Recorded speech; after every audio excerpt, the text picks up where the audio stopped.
10페이지 펴면 자, 백석의 고향. 오늘은 조금 쉬운 게 먼저 나와 있네. 백석의 고향이라는 작품이에요. 여러분 한번 접했을 텐데 다시 한번 이제 보면 자, 백석은 일제강점기 때 사람이에요. 우리가 일제강점기 때 사람이면 당연히 이제 일제에 저항하고 이런 시를 많이 쓰겠잖아요. 그치? 근데 백석은 약간 가족에 대해서 많이 쓴 사람이에요. 생각하시면 돼요. 우리가 가족 또는 크게 보면은 민족에 대해서 쓴 사람인데 우리가 보통 가족 공동체, 민족 공동체라고 하잖아요. 근데 우리가 이제 나라를 뺏기게 되면서 우리나라에서 살기가 힘든 거야. 그래서 오히려 일본으로 넘어간 사람이 있고 아니면 저기 러시아나 중국 만주지방 이런 식으로 가는 사람들이 많았거든요. 그러니까 같은 가족도 헤어지는 경우도 많았고 아니면 가족 전체가 막 이제 이민 가기도 하고 도망가기도 하는 거지. 그치? 그래서 이런 식으로 가족 또는 민족 공동체가 해체되는 현상이 일어나요. 그래서 이 백석은 이 가족 공동체가 다시 한번 우리 예전 하나였던 것처럼 다시 합쳐졌으면 좋겠다라고 얘기를 많이 한 사람이 생각하시면 될 것 같아요. 자, 이건 제목이 고향이잖아. 그치? 그러면 딱 고향이면 뭐에 대해서 얘기하겠니? 고향을 보통 그리워하겠죠. 그쵸? 고향의 그리움에 대해서 얘기한 거야. 총 한연으로 돼 있네요. 바로 보면 나는 하고 바로 나와 있지. 시적 화자가 직접적으로 나와 있어요. 나는 북한에 여기서 북한은 뭐라고 나와 있어? 함경도. 우리나라 남한은 아니고 저쪽? 북한 쪽이네. 그치? 북한에 혼자 알아누웠대. 여러분 혼자 밑줄 그어놓자. 혼자 있는 거네. 그럼 뭐가 느껴지겠어? 약간의 외로움 느껴지겠죠. 그래서 지금 화자는 혼자 외로운 처지에 이제 놓여져 있는 거예요. 그래서 근데 여러분 혼자 있는 것도 서러운데 우리 아프면 더 서럽잖아요. 그치? 그래서 근데 게다가 아픈 거야. 그래서 어느 아침 의원을 뵈었대. 이제 의사 선생님 찾아간 적 뵌 거죠. 근데 의원에 대해서 얘기를 해요. 이 의원은 열애 같은 사랑하고 여러분 열애가 뭘까? 열애 들어봤어요? 부처님 같은 상이라고 생각하시면 돼요. 뭐뭐 같으니까 무슨 법? 직유법. 열애 같은 상을 하고 관공의 수염을 들여서 여러분 관공은 중국의 우리 여러분 중국 삼국지 들어봤죠? 삼국지 장군 중에 하나에서 크게 보통 외양 묘사를 덩치 크고 장군 그래서 수염 이제 길고 이런 이제 외모예요. 그래서 관공의 수염을 드리워서 먼 옛적 어느 나라 신선 같은데 여기도 직유법이네. 그치? 그래서 여기까지가 이 의원의 겉모습 외양 묘사가 드러나 있다라고 보시면 돼요. 그래서 주로 지금 시각적 심상이라고 생각하시면 되겠죠. 자, 이 의원이 새끼 손톱 길게 돋은 손을 내어서 묵묵하니 한참 맥을 짚더니 자, 여기서부터 의원이 묻습니다. 그래서 두 사람이 뭐가 시작이 되냐면 대화가 시작돼서 여기 대화체예요. 문득 물어 고향이 어디야? 하고 물어본 거예요. 의원이 나한테. 아, 저요. 평안도 정주라는 곳입니다. 라고 얘기를 하니까 그러면 내가 아는 아무개 고향인데? 라고 얘기를 한 거예요. 그러면 그 아무개를 아시나요? 라고 내가 물어보니까 의원이 빙긋이 웃으면서 막역지간이요 라고 얘기를 했다라는 거죠. 막역지간은 서스름 없는 사이다. 엄청 친한 사이야 라고 얘기를 했다라는 거지. 아, 그러세요? 저는 그분을 아버지로 섬기는 분이에요. 그러니까 아버지는 아니고 아버지 같이 생각하는 사람이다. 그러니까 거의 공통적 두 사람의 공통적인 지인인 거죠. 그쵸? 지인을 이제 발견하게 된 거야. 우리가 아는 사람들 되게 반갑죠. 친근감이 느껴지잖아요. 그치? 그래서, 여기까지가 대화체예요. 여기까지 표시하시고. 그래서, 저 아버지를 넘기는 분이에요. 라고 하니까, 의원은 또다시 넌지시 웃고는 말없이 팔을 잡아 다시 한번 맥을 보는데, 처음 손길과는 달라요. 이 손길이 따스하고 부드럽게 느껴졌다라는 거야. 그래서 여기서는 무슨 심상? 촉각적 심상 나왔죠. 여러분 앞에 선생님 주된 심상이 시각이라 했잖아요. 그치? 시각도 나왔고 청각도 나왔어. 그래서 이렇게 두 가지가 나오면 여러분 보통 보기에서 다양한 심상이 쓰였다라고 하거든요. 그래서 두 가지 이상이면 다양한 심상이라고 생각하시면 될 것 같아요.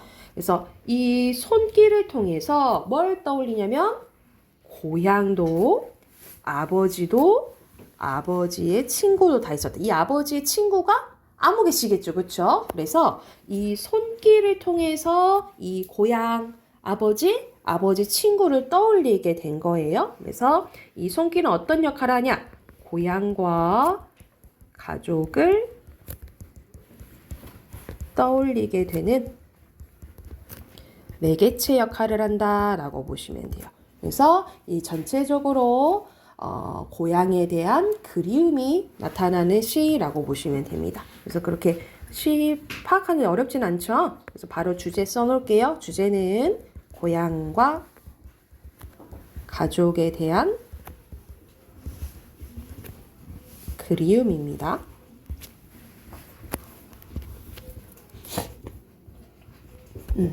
주제 쓰시고 11쪽 바로 옆에 있죠? 11쪽 세 문제 바로 풀어볼게요.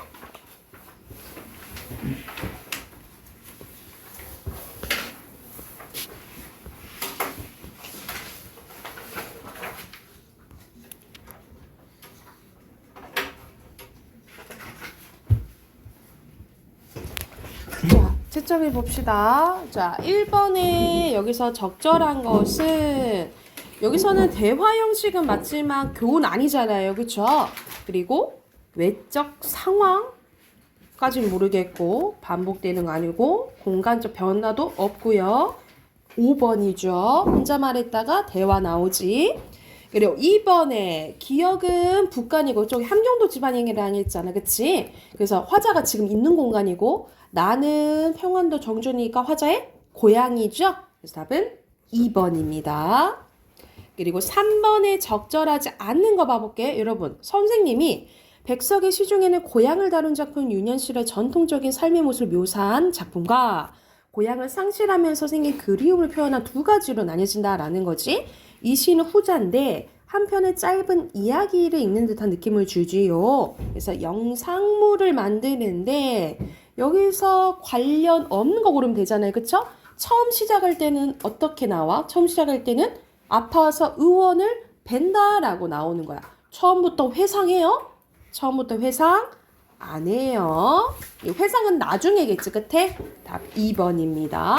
이렇게 됐을까요? 자, 뒤로 넘기면 우리 비문학 하나 나오거든요. 데카르트 사상과 관련된 건데 여러분 먼저 문제 풀고 쌤이랑 같이 한번 봐볼게요. 문단 표시하시고 먼저 읽고 옆에 여러분 뒤로 넘겨서 15페이지까지 여러분 15페이지까지 푸시면 됩니다. 그리고 같이 한번 봐볼게요.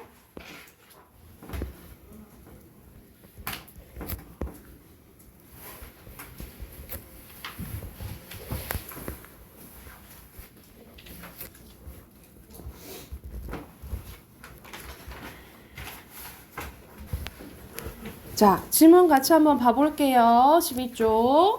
자, 여기서는 데카르트 사상이 나오는데, 여러분, 데카르트는 대표적인, 한리론. 그러니까 뭐, 말 그대로 우리가 옳고 그름을 생각하는 것, 이성이라 하잖아요. 그쵸? 이 이성을 중시한 사람이라고 생각하시면 될 것 같거든요. 본문 같이 한번 봐볼게.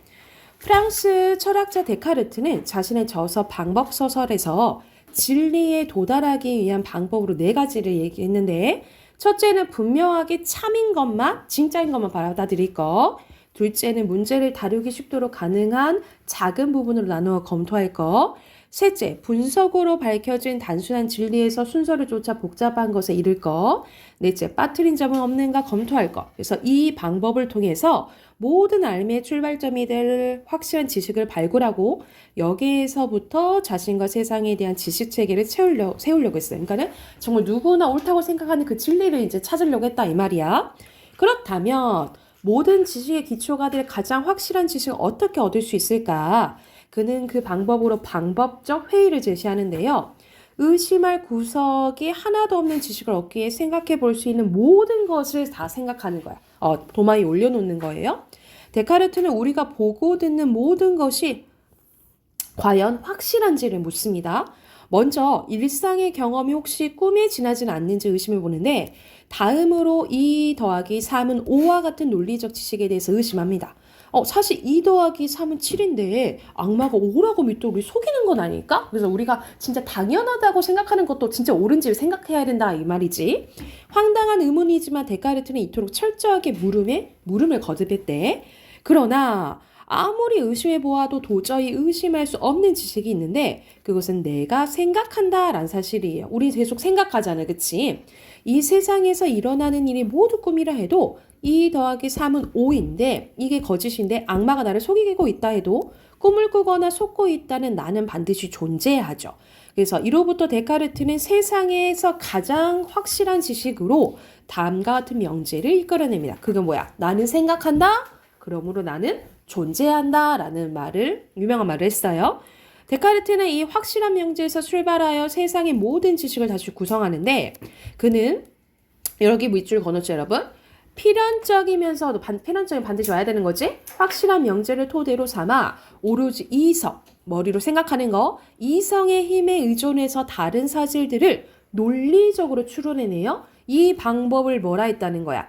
연역법이라고 합니다. 여러분 연역법은 논증 중에 하나거든요. 우리 논증은 뭐냐면 여러분 항상 우리 주장할 때 주장만 말 안 하잖아. 뭐도 들지? 근거 들지, 그치? 그래서 근거를 펼쳐서 주장을 이제 말하는 것이 이제 논증 방법 중에 논증이라고 하는데 주장을 그래서 펼쳐나가는 근거를 들어서 내 주장이 맞아 이렇게 펼쳐나가는 것을 논증이라는데 논증에 크게 연역이랑 귀납이 있어요, 여러분. 이거를 옆에 선생님이 살짝 설명을 해주면 방금 연역이 나왔잖아요, 그치? 연역은 뭐라고 생각하시면 되냐면 일반적이고 보편적인 것부터 개별적인 걸 추론하는 거. 이렇게 하면 말이 좀 어렵잖아. 큰 거로부터 연역은 여러분, 연역은 큰 거로부터 작은 거 추론하는 거라고 생각하시면 돼요. 그래서 다시 얘기하면 일반적이고 보편적인 원리로부터 개별적이고 구체적인 원리를 추론하는 거라고 생각하시면 돼요. 그래서 여러분 이거 3학년 때 나와요. 3학년 때 논증구조 나오거든요. 그래서 알고 계셔야 되는데 대표적으로 여러분 가장 유명한 게 모든 사람은 죽어요. 그쵸? 이거는 일반적이고 보편적인 원리예요. 그런데 개별적인 거. 근데 정명이는 사람이야? 그럼 어떤 결론이 나와요? 정명이는 죽는다라는 결론이 나와요. 그래서 큰 거 나오고 이렇게 쬐깐한 거 추론하는 걸 뭐라 한다고? 연역이라고 하는 거예요. 연역. 그래서 보통 3단론법이라고 하거든요. 3단론법. 3단론법 뭐냐면 대전제, 소전제, 결론이에요. 그래서 대전제, 소전제, 결론이 나오는 건데 아까 얘 다시 한번 들어볼까? 봐봐. 모든 사람은 죽어요. 근데 정명이는 사람이야. 그럼 어떤 결론이 난다고? 정명이는 죽어요. 이런 결론이 나오는 게 3단 논법 연역이에요. 이걸 이제 얘기한 사람이 누구? 데카르트가 이 얘기를 했다 이 말이야. 근데 이거랑 좀 다른 게 뭐냐면 귀납이에요. 여러분 귀납은 뭐냐면 좀 반대로 생각하면 돼. 개별적인 걸로부터 보편적인 걸 추론하는 거예요. 그래서 또 다른 예를 들어볼까? 지민이가 죽었어. 정명이가 죽었어. 승현이가 죽었어. 이 개별적인 사례들이야. 근데 공통점이 뭐야? 지민이랑 정명이랑 승현이는 사람이야. 그럼 어떤 결론이 나와요? 결국 사람들은 죽는다. 얘가 약간 반대 개념이지? 그래서 개별적인 것부터 보편적을 추론하는 게 뭐? 귀납이라고 보시면 돼요. 이해됐나요? 이게 이제 여러분 이제 3학년 때 교재로 이제 여러분 교과서에 일부분 아마 지문이랑 나올 거거든요. 그래서 요거 이제 같은 연역 찾기, 같은 귀납 찾기 문제가 나와요. 그래서 요거 좀 기억해 두시면 될 것 같고요. 그래서 다음 문제 가볼게. 나는 생각한다. 그러므로 존재한다. 라는 명제는 근대 서양 사상의 흐름을 바꿔놓았는데 이제 진리의 근거는 인간의 이성과 합리적인 사고에 놓이게 된 거예요. 나아가 이 명제는 인간이 생각하는 존재로 봄으로써 인간을 자연 속의 어떤 것보다 한 차원 높은 위치에 올려놨는데 따라서 동물을 비롯한 다른 존재들은 단순한 물질에 지나지 않게 되었습니다. 데카르트에 따르면 그것들은 정교하게 움직인 기계에 지나지 않는 거야. 반면 인간은 이성을 갖고 있으면 바로 이 때문에 여느 존재보다 존엄하다 본 거예요. 그러니까 어떻게 되겠어요? 점점 이런 사상들이 팽배해지면 인간만 우월해 이렇게 되는 거죠. 인간만 뭐 할 수 있으니까 생각할 수 있으니까. 그래서 이러한 생각은 이성과 합리성을 요구되는 서양 근대 문명의 뿌리 곧 합리론이라는 사상을 낳게 된 거야. 근대 문명은 인간의 합리적 판단을 믿고 불합리한 권위에 맞선다. 그래서 모든 사람이 똑같은 이성을 지녔다는 이유로 모두가 평등하다라고 주장을 한대. 이 점에서 데카르트는 인류 역사를 한 발 진보시켰대요. 그래서 좋은 점도 있어. 인간은 다 똑같이 생각하니까 똑같이 평등하고 똑같이 존귀해. 하지만 인간만 뛰어나. 그러니까 뭘 함부로 하게 되죠? 자연 같은 거 있죠. 인간 말고 다른 것들을 조금 함부로 하게 됐다라고 보시면 될 것 같고. 자, 그러면 1번이에요. 1번 봐보자.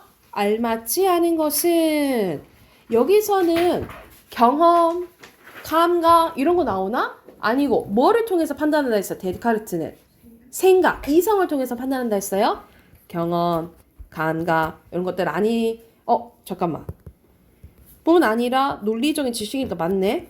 근데 여기서는 관찰을 통해서 발견. 이거는 귀납에 좀 가까워요.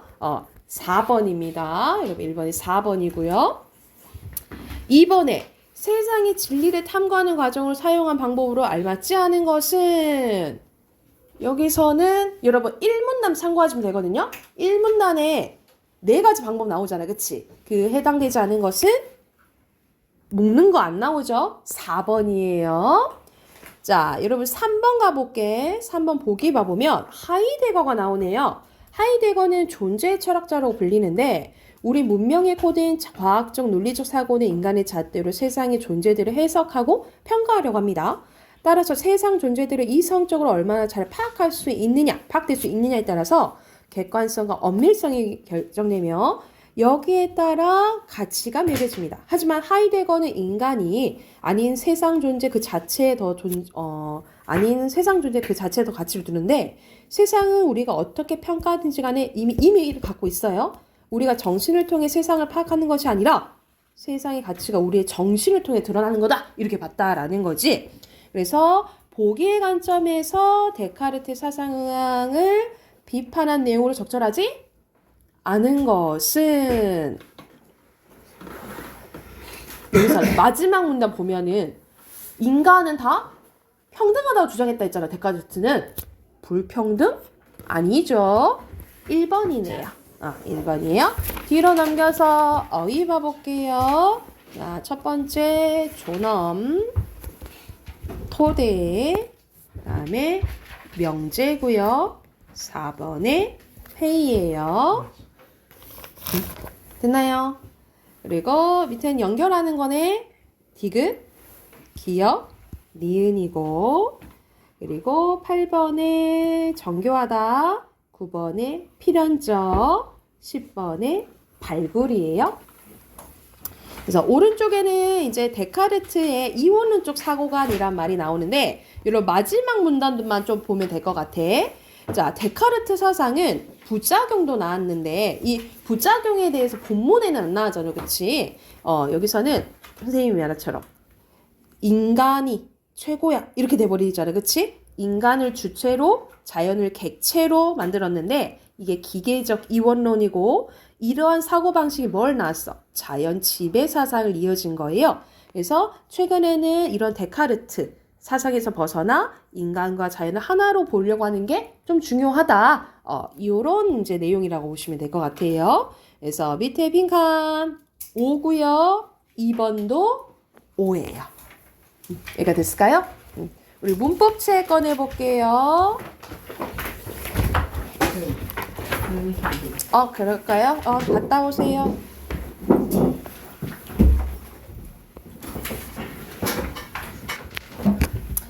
여러분 16쪽 펼게요. 문법책 16쪽. 여기서는 앞에 여러분 맨 처음 나온 부분이 이제 단어와 관련된 건데요. 선생님이 이거를 거의 모든 문법 부분이 여기에 다 이제 나와 있는데 이거를 순서대로 하진 않을 거예요. 여러분 순서대로는 하지는 않고 여러분 이제 3학년 때 나오는 부분이 뭐가 있냐면 1학기인데 교과서마다 다르긴 한데 보통 1학기 때 의문에 대해서 나오고 여러분 의문에 대해서 나오고 그리고 2학기 때는 여러 문장 성분, 문장의 구조에 대해서 나와요. 그래서 가장 학생들이 어려워하는 부분이거든요. 그래서 우선은 선생님이 의문 먼저 나가고 오늘은 선생님이 이 형태소 부분을 하긴 할 건데 맨 처음 부분 하긴 할 건데 아마 이제 1월부터는 아마 이제 의문 먼저 들어가고 그 다음에 여러 문장 성분 할 거예요. 그래서 좀 순서대로는 안 하고 좀 필요한 부분 군데군데 먼저 한다라고 생각하시면 될 것 같아요.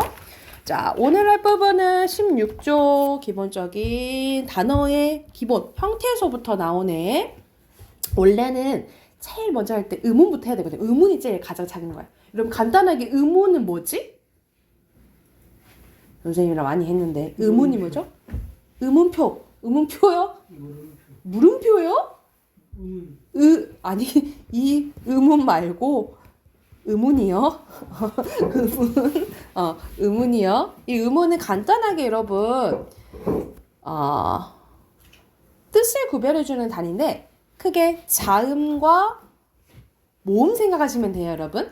여러분 자음과 모음 생각하시면 이제 되는데 원래 가장 작은 단위가 의문이에요. 그리고 이 의문보다 더 큰 게 형태소라고 생각하시면 돼요. 오늘 배운 이제 형태소인데요. 자, 형태소 봐볼게. 자, 형태소의 뜻은 뜻을 가진 의문은 여러분 의문은 뜻을 구별해주는 단위거든요. 근데 형태소는 뜻을 가진 가장 작은 말의 단위입니다. 빈칸 넣으세요, 여러분. 뜻을 일정한 뜻을 가진 가장 작은 말의 단위를 뭐라 한다고? 형태소라고 하는데 문법 단위 중에서 가장 작은 단위로 최소 기능을 가집니다. 그래서 이건 이제 어떻게 나뉘어지냐면 기준이 두 가지예요. 첫 번째, 자립성 유무에 따라서 또는 실질적인 의미의 유무에 따라서 나눌 수 있어요. 여러분 자립성은 뭐야? 자립 혼자 쓸 수 있다는 걸 얘기하는 거야. 혼자 쓸 수 있냐 없냐. 그리고 실질적 의미는 말 그대로 의미를 가지고 있냐 없냐 라고 보시면 되겠죠. 보고 있나요? 자, 그래서 표로 나뉘어져 있지. 자립성 유무에 따라서 자립, 의존, 그리고 실질적 의미 유무에 따라서 실질, 형식으로 나뉘어져요. 자, 밑에 한번 봐봅시다. 표로 정리돼 있죠. 자립성 유무에 따라서 혼자 쓸 수, 말 그대로 혼자 쓸 수 있으면 자립 형태소예요. 그래서 우리 품사 기억하면, 여러분 또 품사를 또 기억해보자. 품사는 뭐지? 팔품사. 아이고 자랑스럽게 팔품사라 하신다. 우리 승한 씨가. 구품사죠. 아주 넌 너무 영어 공부만 하는 거 아니니? 영어가 팔품사예요. 승한 씨 서운해. 영어만 하지 마. 영어가 팔품사고 국어는 뭐예요? 구품사예요. 근데 품사가 뭐냐고. 구품사긴 구품사인데 품사가 뭐냐고.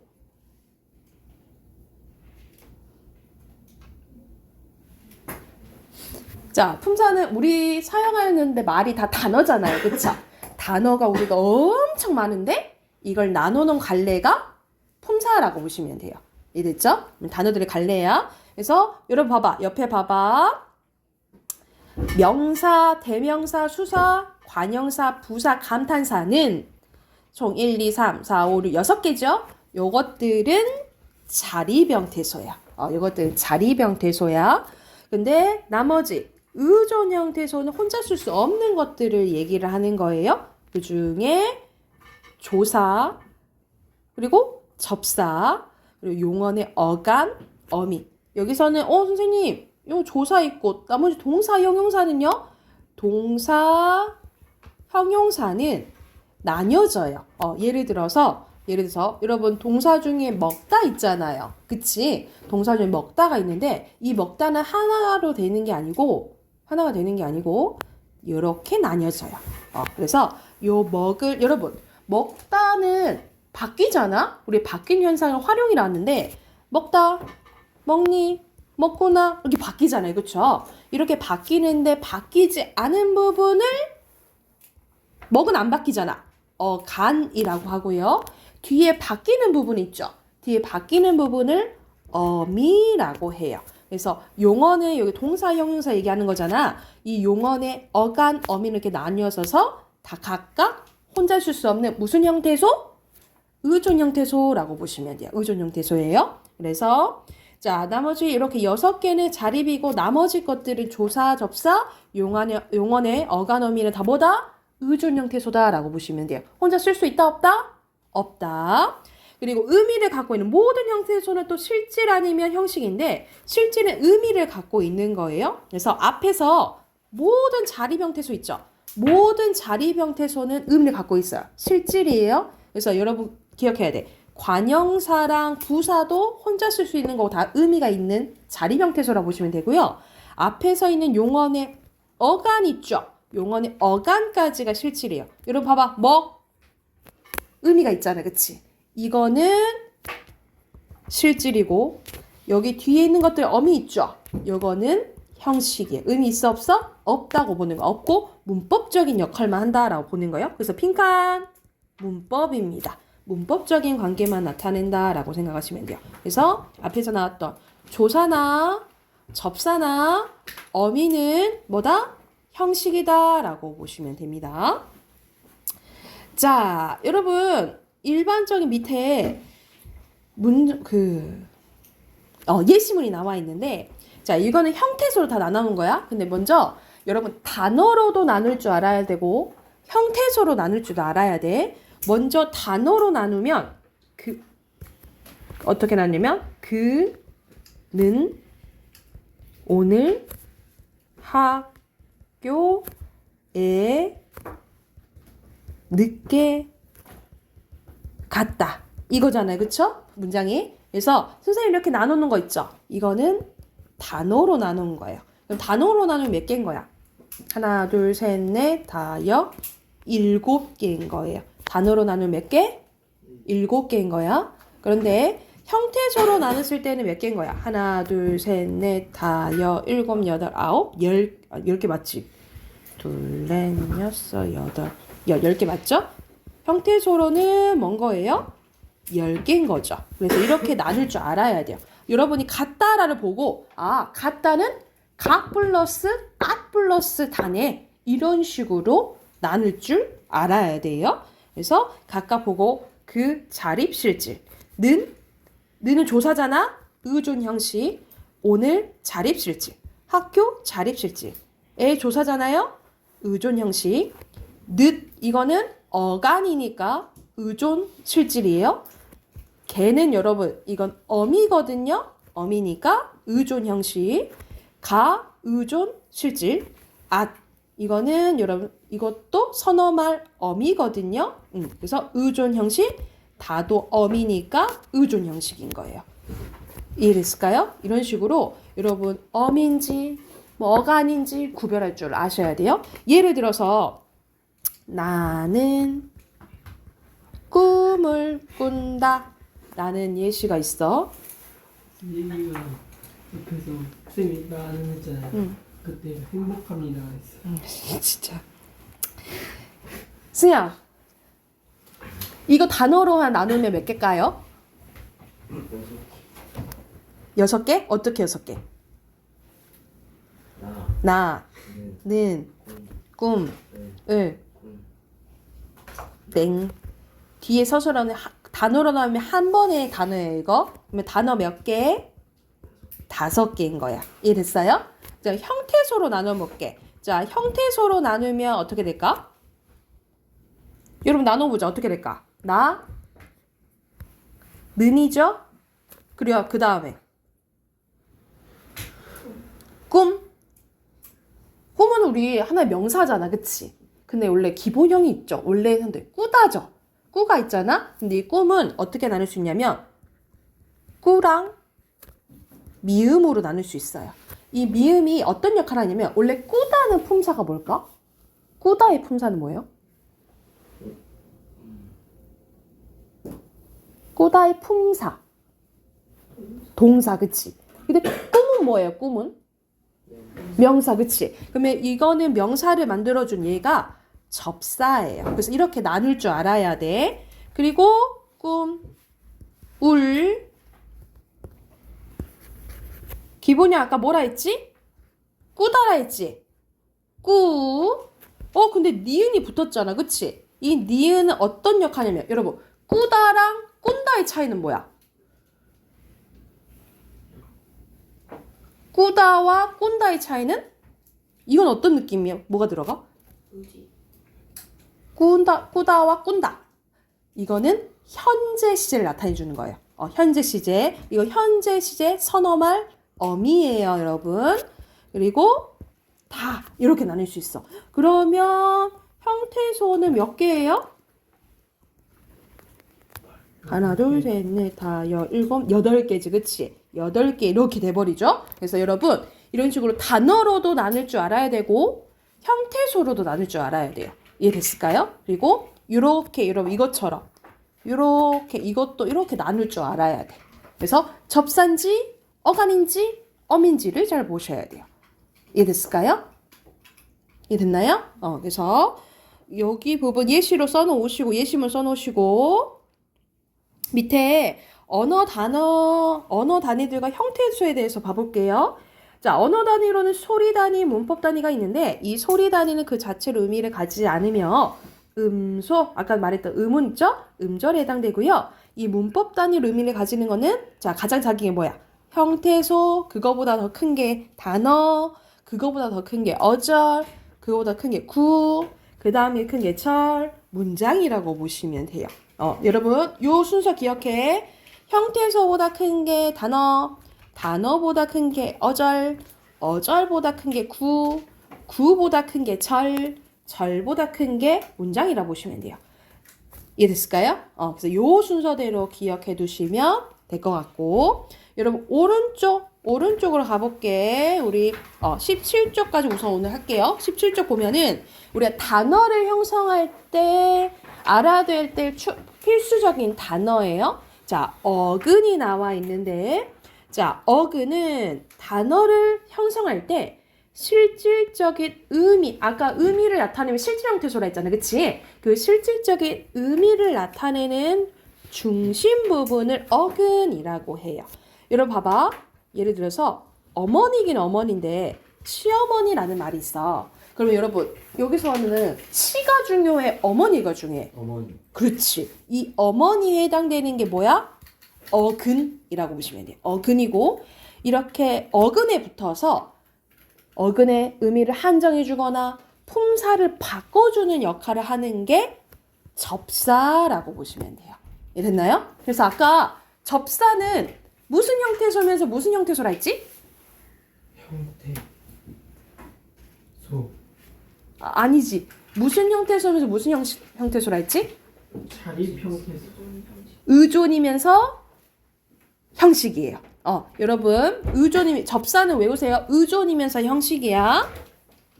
그래서, 추가적으로 여기 안 써져 있지. 안 써져 있네. 여러분, 접사 밑에 쓸게요. 접사는 어근이 앞이나 뒤에 붙어서 의미를 더해주거나, 말 그대로 기능, 품사를 바꿔주는 역할을 하는데요. 앞에 붙으면 머리 두 자를 써서 접두사라고 하고, 뒤에 붙으면 꼬리 밑자를 붙어서 접미사라고 하거든요. 앞에 붙으면 뭐라고? 접두사. 뒤에 붙으면 접미사야. 그런데 접사는 외우시라고요. 접사는 이건 필수적으로 외워요. 얘는 헷갈리거든요. 의미 있는 게 있어서 헷갈려. 근데 무조건 언어학자들은 약속을 했어. 접사면 형식 형태소면서 뭐다? 의존 형태소다라고 약속을 했어요. 써놓으세요. 형식 형태소면서 의존 형태소야. 다 썼나요? 그래서 접두사는 앞에 붙는다 했지. 얘는 뜻만 더해주고 강조해주고요. 접미사는 얘는 뜻도 더해줄 수 있고 별표. 얘는 품사도 바꿔줄 수 있어요. 품사도. 그래서 아까 전에 선생님이 꿈에서 미음이 그런 역할 한다 했지. 이 미음이 접사인 거야. 품사를 동사에서 명사로 바꿔주잖아요. 그죠? 또는 봐봐. 많다는 형용사예요. 근데 이가 붙어서 많이 부사가 돼. 그치? 그럼 이가 뭔 거야? 접사가 된다, 전미사가 된다 라고 보시면 돼요. 이런 식으로 품사를 바꿔주는 거는 뭐밖에 없어? 전미사밖에 없다 라고 생각하시면 될 것 같아요. 그래서 오른쪽에 보면은 전미사의 예 나오거든요.